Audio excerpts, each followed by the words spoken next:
Zee 24 तास, एक पाऊल पुढे. आणि हे काही करता येत नाही, यांच्यावरती विचारता येत नाही, म्हणून सोपी रीत आहे, सोप्या गोष्टी आहेत. काय? विभाजन करा, जाती जातीमध्ये विभाजन करून टाका, फोडा यांना जातीत फोडले की ह्यांची आपापली डोकी फोडायला मोकळे होतील, आपलं राजकीय गणित साध्य होईल. निवडणुकीच्या तोंडावरती बरोबर या इथे हा उमेदवार, त्या तिथे तो उमेदवार असं टाकून परत आपल्या हातात सत्ता आणण्याचा आत्ता षडयंत्र सुरू आहे. तुम्हाला तुमचं कसलं विभाजन करून घेऊन बसलायत? या लोकांनी या महाराष्ट्रातले महापुरुष विखुरून टाकले जातीमध्ये.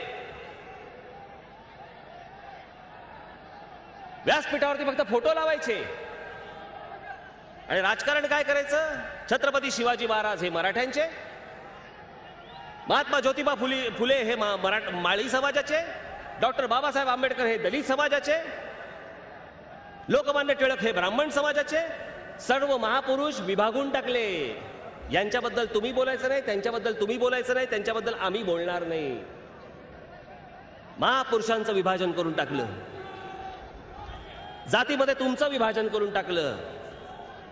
कामं काही करायची नाहीत, पैसे फक्त खात राहायचे आणि जातीच्या नावावरती फक्त तुमचं विभाजन करून तुम्ही मोकळं व्हायचं. एवढा उद्योग फक्त महाराष्ट्रामध्ये सध्या चालू आहे.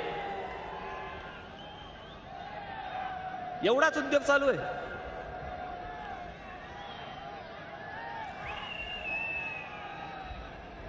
मी कालच माझ्या सहकाऱ्यांशी मी बोलत बसलो होतो. मी म्हटलं की या महाराष्ट्रामध्ये म्हटलं संयुक्त महाराष्ट्राचा लढा झाला, 106 हुतात्मे गेले आणि मुंबईसह संयुक्त महाराष्ट्र झाला. महाराष्ट्रातल्या अनेक जिल्ह्यांमधल्या अनेक लोकांनी त्याच्यामध्ये असंख्य लोकांचं योगदान होतं.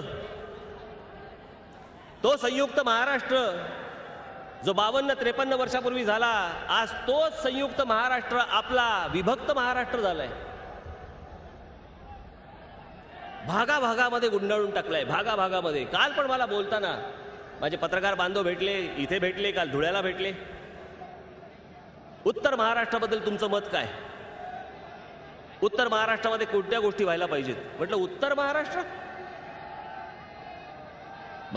बघताना मी असा महाराष्ट्र बघतच नाही. पश्चिम महाराष्ट्र आणि उत्तर महाराष्ट्र आणि विदर्भ आणि कोकण, मराठवाडा, मी असा महाराष्ट्र पाहतच नाही. मी एकसंघ महाराष्ट्र बघतो. या राज ठाकरेचा मतदारसंघ हा महाराष्ट्राचा मतदारसंघ आहे, बारीक सारीक छोटा मतदारसंघ नाही.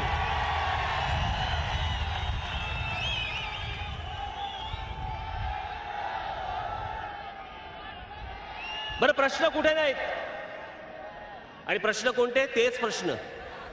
उत्तर महाराष्ट्रात सिंचनाचा प्रश्न, मराठवाड्यात सिंचनाचा प्रश्न, विदर्भात सिंचनाचा प्रश्न, कोकणात सिंचनाचा प्रश्न, पश्चिम महाराष्ट्रात देखील सिंचनाचा प्रश्न, उत्तर महाराष्ट्रात लोड शेडिंगचा प्रश्न, उर्वरित महाराष्ट्रात देखील लोड शेडिंगचा प्रश्न. प्रश्नांमध्ये कुठे वेगळेपण आहे?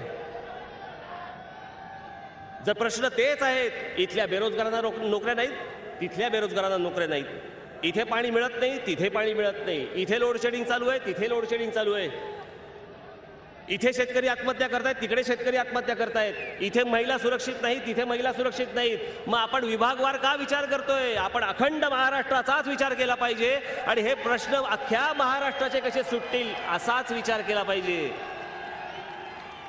पण तुम्हाला हे बाटवतायत. तुमचा उत्तर महाराष्ट्र, यांचा मराठवाडा, यांचा विदर्भ, यांचा कोकण, यांचा हे अजून कधीतरी विदर्भ, आणि हे तुम्हाला फोडून फोडून फोडून फोडून इतकी वर्ष राजकारण करतायत. हे राजकारण तुम्हाला मोडून काढावं लागेल. खरंच सांगतो, हे राजकारण तुम्हाला मोडून काढावं लागेल. यांच्यावरती भरोशावरती इतकी वर्ष काढली. झी 24 तास, एक पाऊल पुढे.